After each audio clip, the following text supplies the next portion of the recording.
Je vous retrouve dans cette toute nouvelle vidéo pour vous présenter 5 aliments à remplacer pour manger plus sainement, pour manger dans une optique plus muscle. Personnellement, moi la diète, c'est ce que j'ai le plus de mal à tenir. L'entraînement à côté, c'est de la rigolade. C'est bien pour ça que je fais cette vidéo pour vous partager en fait les aliments que j'ai pu remplacer pour rentrer plus dans mes macros, suivre ma diète et dans le même temps faire bien plus attention à ma santé. Ce sont des aliments de substitution qui sont rapides, qui sont faciles à mettre en place et qui sont surtout bons en termes de goût. Donc vous allez quand même pouvoir ressentir du plaisir en mangeant tout en réussissant à atteindre vos objectifs physiques. Je vais vous présenter des aliments, vraiment il va y en avoir pour tous les goûts, pour le petit déjeuner, pour le dessert. Je vais terminer par certainement l'aliment que vous préférez le plus, le Nutella. J'espère sincèrement que cette vidéo pourra vous être utile, va pouvoir vous aider vous aussi à réussir à tenir votre alimentation. Je vous invite à la liker si c'est le cas, à vous abonner à la chaîne et à activer la petite cloche pour ne rien rater des prochaines vidéos qui sortiront. Premier aliment, ce sont les céréales du matin. Moi, mes céréales préférées, favorites, ce sont les cookies crisp. Elles sont vraiment délicieuses. D'après mes souvenirs, parce que ça fait longtemps que j'en ai pas mangé.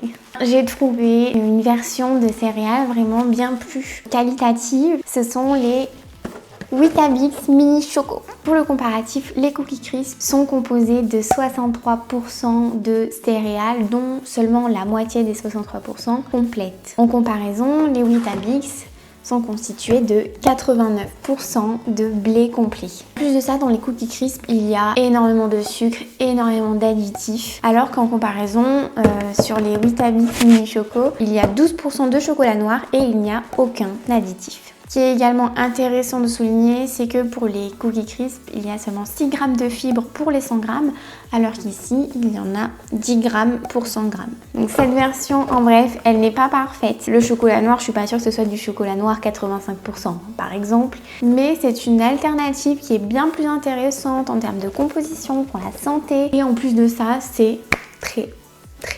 Le second aliment, c'est le sirop. Donc là, je vais prendre du sirop de framboise pour l'exemple. Donc le sirop, déjà, qu'est-ce que c'est? C'est du sucre, du sirop de glucose, donc du sucre, et du concentré de jus de fruits. Encore du sucre, quoi. Mais j'ai la solution pour vous si vous adorez boire du sirop, c'est le Fruisit. Le Fruisit, qu'est-ce que c'est? C'est du concentré de jus de fruits, de l'arôme naturel et des extraits de plantes. Celui-ci, il est à la framboise et à la grenade et franchement, c'est très bon en termes de goût. C'est vraiment à diluer, hein, c'est très concentré. Pour une dose environ, vous avez 3 calories, donc c'est vraiment négligeable. Vous pouvez limite en boire tous les jours, ça passera inaperçu. En comparaison, le sirop traditionnel, une dose, c'est 70 calories. Là-dedans, il y a 25 fois moins de sucre. Si vous ne pouvez pas vous passer de quelque chose dans votre eau pour donner un peu de goût, ça va devenir votre meilleur ami. Ensuite, le troisième aliment, ça va venir remplacer votre ketchup. Moi, j'adore le ketchup. Donc déjà, pour rappel, le ketchup classique, qu'est-ce qu'il y a dedans? Il y a de la tomate, il y a du vinaigre, il y a du sel, et il y a du sucre et des épices. Voilà.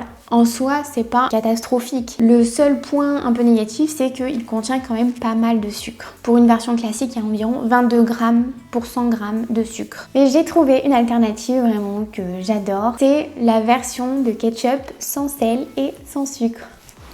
Donc cette version, en fait, c'est exactement la même composition, sauf qu'à la place du sucre, ils l'ont remplacé par un édulcorant, le sucralose, et le sel a été remplacé par du sel de potassium, qui est bien plus intéressant pour la santé. Donc cette version, elle a seulement 5 grammes de sucre pour 100 grammes, et on peut considérer que c'est le sucre qui est contenu naturellement dans les tomates. Une portion, ça va être à peu près 10 calories, donc c'est vraiment négligeable, on va pouvoir en manger un petit peu par-ci par-là sans trop en abuser, hein. Ça va pouvoir un peu égayer notre diète sans pour autant avoir de conséquences négatives. Et en plus de ça, ce qui est assez intéressant, c'est que dans cette version sans sel et sans sucre, il y a bien plus de tomates. Ils se sont servis de 200 grammes de tomates pour faire 100 grammes de produits finis, alors que pour la version traditionnelle classique, ils utilisent environ 140-150 grammes. Ce qui en fait vraiment une version bien plus intéressante et elle est tout aussi bonne. On passe au quatrième aliment, la compote de pommes. Donc là, on va prendre pour exemple celle-ci, une compote pomme vanille. Moi, pomme vanille, c'est le mélange que je préfère vraiment. Cette compote est composée de 88% de pommes et le reste, c'est du sucre.